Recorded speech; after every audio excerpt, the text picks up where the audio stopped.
प्रभवः प्रलयस्तथा। भगवान आगे कृष्ण को ये अर्जुन को ये बता रहे हैं कि हे अर्जुन, तू ऐसा ही समझ कि संपूर्ण भूत इन दोनों प्रकृतियों से ही उत्पन्न होने वाला है, इन दोनों प्रकृतियों से उत्पन्न होते हैं, और मैं संपूर्ण जगत का प्रभाव तथा प्रलय हूं, अर्थात संपूर्ण जगत का मूल कारण हूं। प्रेम से बोलिए कृष्ण भगवान की जय। भगवान श्री कृष्ण अर्जुन को कह रहे हैं, कहते हैं कि तू ऐसा समझ कि संपूर्ण भूत इस दोनों प्राकृतियों से ही उत्पन्न होने वाला है। दोनों प्राकृत कौन सा था? कौन कौन सा दोनों प्राकृत अभी बताया था? राम लक्ष्मण जी बताइए, कौन सा दो प्राकृत बताया था मैं आपको अभी?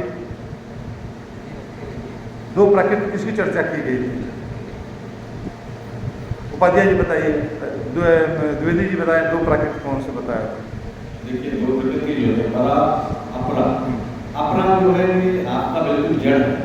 इस तरह शरीर की जो है एक तरह से देखा जाए तो ये 5 भूतों से शरीर भी उत्पन्न होता है, ये भी जड़ ही है।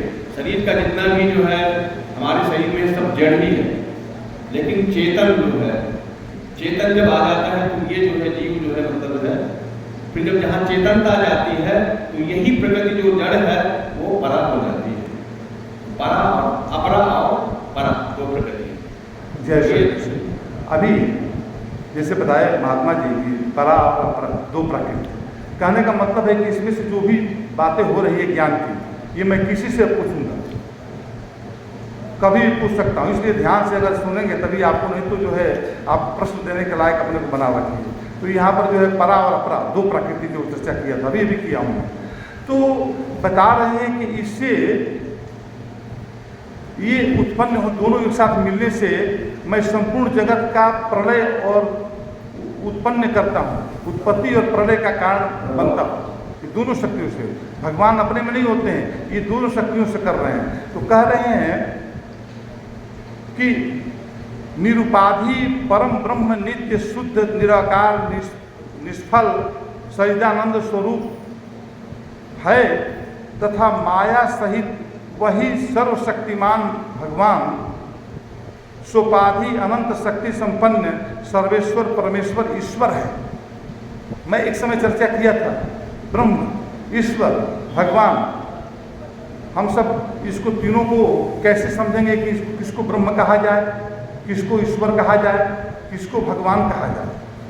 ईश्वर ब्रह्म कब भगवान हो जाता है, कब ब्रह्म ईश्वर हो जाता है, इसके बारे में जब तक से नहीं समझेंगे तब तक से हम इस ज्ञान को आगे नहीं बढ़ सकते हैं। जैसे कि बोलते हैं कि फार्मूला जो है जब तक से हम नहीं मैथ का समझते हैं तब तक से आगे हम बढ़ ही नहीं सकते हैं। तो इसलिए फार्मूला है सब, ये फार्मूला को याद रखना है। जब आए हैं इतना अपना समय दे रहे हैं और इतना मूल्यवान समय को यहाँ पर परमात्मा के चरणों में दे रहे हैं, तो इसे कुछ लेकर जाइए। इसी से हमारे जीवन का कल्याण होगा, हमारी सदगति होगी, हमारे मन में सात्विक भावना का उदय होगा, जो हम अपने भक्ति और कर्मों को पवित्र बनाकर इस ज्ञान को प्राप्त करने के पात्र बनेंगे और इससे हम अपने जीवन को कृतार्थ कर पाएंगे।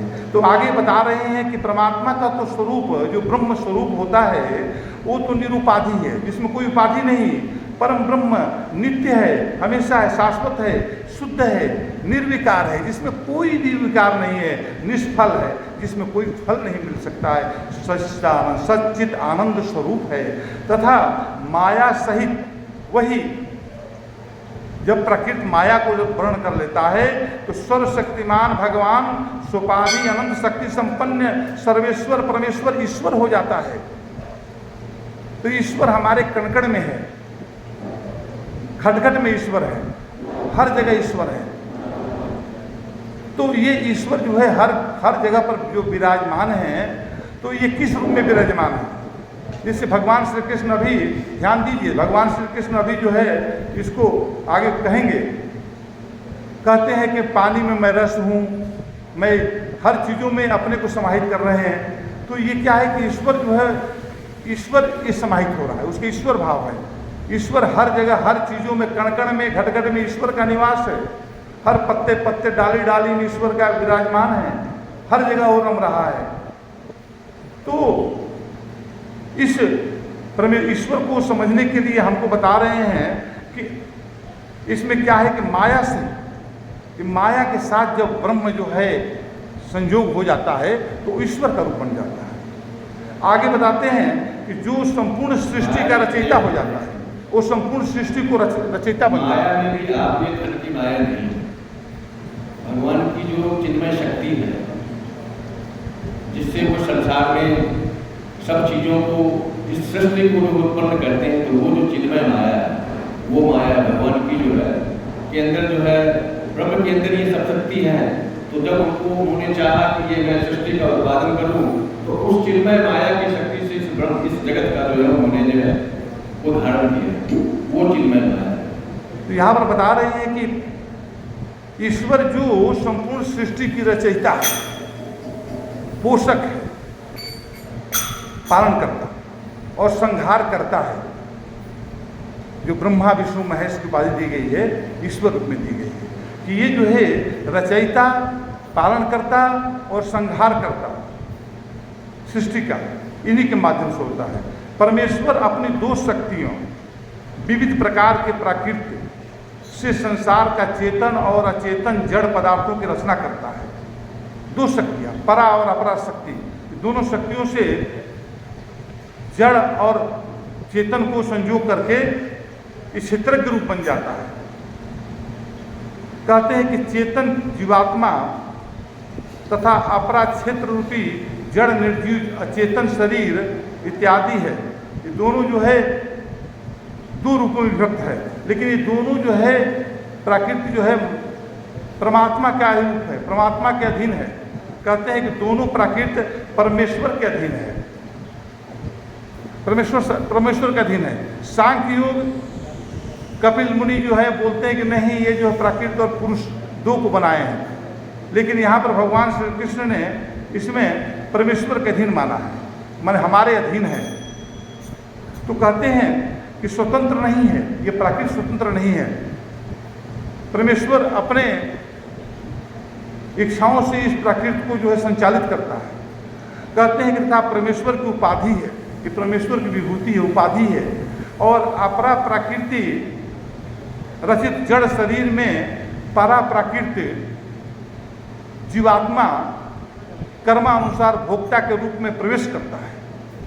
जो हमारी भोक्ता बनता है, भोक्ता रूप बनता है जीवात्मा का, ये इससे बनता है। हमारी आत्मा का कोई भोग की जरूरत नहीं है, लेकिन आत्मा जीवात्मा के संपर्क में तब आती है जब जड़ और मूल प्रकृति को संयोग बन के जब वो जीवात्मा रूप धारण कर लेती है, तो उसको उस संसार से बन जाती है।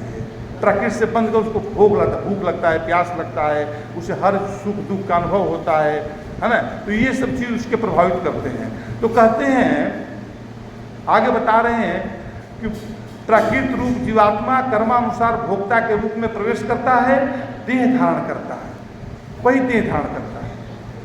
माँ के गर्भ में जो जाता है जीवात्मा, तो ये परा और अपरा प्रकृति दोनों का संयोग से ही जाकर ब्रह्म में जाता है। और दोनों प्रकृति परमेश्वर के से उत्पन्न होने के कारण परमेश्वर की जगत का सृष्टि परम कारण पालक और प्रलय करता है।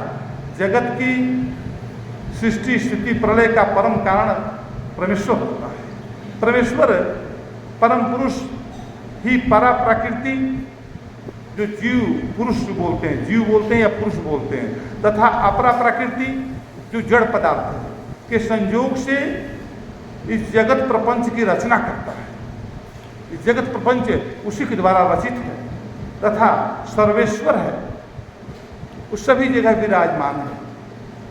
वही भक्तों का परम उपास्य देव माना गया है। बोलिए कृष्ण भगवान की जय। हाँ जी।